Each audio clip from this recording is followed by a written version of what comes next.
नमस्कार मित्रांनो, मी सोमनाथ स्वागत करतोय तुमचं आपल्या सोम मराठी सपोर्ट या यूट्यूब चॅनलवरती। मित्रांनो, आरटी लॉटरी रिझल्ट हा लागलेला आहे आणि भरपूर जणांचं सिलेक्शन हे झालेलं आहे। मित्रांनो, ज्यांचं सिलेक्शन झालेलं आहे त्यांचा काही प्रॉब्लेम नाही आहे मित्रांनो, पण ज्यांचं वेटिंग लिस्टमध्ये नाव आहे त्यांचा थोडासा प्रॉब्लेम आहे। मित्रांनो, आम्हाला भरपूर जणांच्या कमेंट आलेल्या आहेत ज्यामध्ये आरटी वेटिंग लिस्टमध्ये मुलाचं नाव दाखवत आहे, पण ऑनलाइन अर्जाची स्थिती या टॅबवरती क्लिक करून ॲप्लिकेशन स्टेटस चेक केल्याच्या नंतर तिथे this application is not selected असं दाखवत आहे। असं का दाखवत आहे पण हे जाणून घेणार आहोत।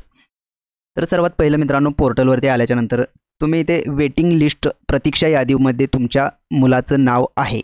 प्रायोरिटी नंबर 1 वरती असू द्या, 2 वरती असू द्या, 20 वरती असू द्या, 25 वरती असू द्या, सर्वांना हाच इश्यू येत आहे की वेटिंग लिस्टमध्ये नाव दाखवत आहे पण अर्जाची स्थिती यावरती क्लिक करून इथे ॲप्लिकेशन नंबर टाकून गो या ऑप्शनवरती क्लिक केल्याच्या नंतर this application number is not selected असं दाखवत आहे।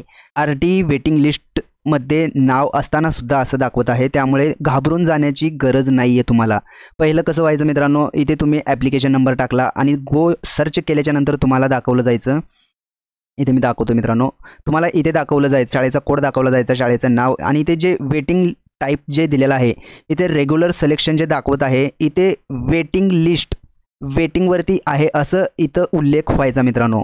जेव्हा पण वेटिंग लिस्टमध्ये नाव यायचं आणि नंबर टाकल्याच्या नंतर इथे रेड कलरमध्ये वेटिंग लिस्ट असं दाखवलं जात होतं, पण आता तसं दाखवत नाही आहे। याचं एकमेव कारण हे असू शकतं मित्रांनो, आरटी पोर्टल हे अपडेट झालेलं आहे। गेल्या वर्षीचं जुनं पोर्टलवरती हे आपल्याला दाखवत होतं रेग्युलर सिलेक्शन आणि वेटिंग लिस्ट। तर आता हे पोर्टल अपडेट करण्यात आलेलं आहे, नवीन पोर्टल हे लॉन्च करण्यात आलेलं आहे। हे पोर्टल अपडेट केल्यामुळे मित्रांनो कदाचित इथे तुम्हाला वेटिंग लिस्टचं ऑप्शन हे दिसत नाही आहे कदाचित मित्रांनो। तर तुम्हाला घाबरून जाण्याची गरज नाही आहे की माझं नाव वेटिंग लिस्ट प्रतीक्षा यादीमध्ये दाखवत आहे पण इथे ॲप्लिकेशन नंबर टाकून सर्च केल्याच्या नंतर this application is not selected any school असं दाखवत आहे। तर तुम्ही घाबरून जाण्याची गरज नाही आहे, कारण तुमचं नाव ऑलरेडी प्रतीक्षा यादीत आहे। म्हणजे तुम्हाला जेव्हा हे सिलेक्शन झालेल्यांना SMS गेलेलं आहे, ते सिलेक्शन ज्यांचं झालेलं आहे ते जेव्हा कन्फर्म ॲडमिशन होईल त्यांना एक डेट देण्यात आलेली आहे की तुम्ही या तारखेच्या आत तुमच्या बालकाचं ॲडमिशन कन्फर्म करून घ्यायचं आहे। आणि ॲडमिशन कन्फर्म झाल्याच्या नंतर ती तारीख संपल्याच्या नंतर मित्रांनो जे वेटिंगवरती विद्यार्थी आहेत त्या वेटिंगवरती प्रतीक्षा यादीतील विद्यार्थ्यांना SMS हे पाठवले जाणार आहेत। आणि जेव्हा मित्रांनो प्रतीक्षा यादीमधील विद्यार्थ्यांना SMS पाठवले जातील तेव्हा तुम्ही एक वेळेस चेक करायचं आहे, तिथे तुम्हाला ऑप्शन हे अवेलेबल तुमच्या मुलाचं सिलेक्शन झालेलं आहे असं दाखवलं जाणार आहे। तर अशा प्रकारे मित्रांनो तुम्ही घाबरून जाण्याची गरज नाही आहे। वेटिंग लिस्टमध्ये तुमचं नाव आहे पण ॲप्लिकेशन नंबर टाकून सर्च होत नाही आहे, तर घाबरून जाण्याची गरज नाही आहे।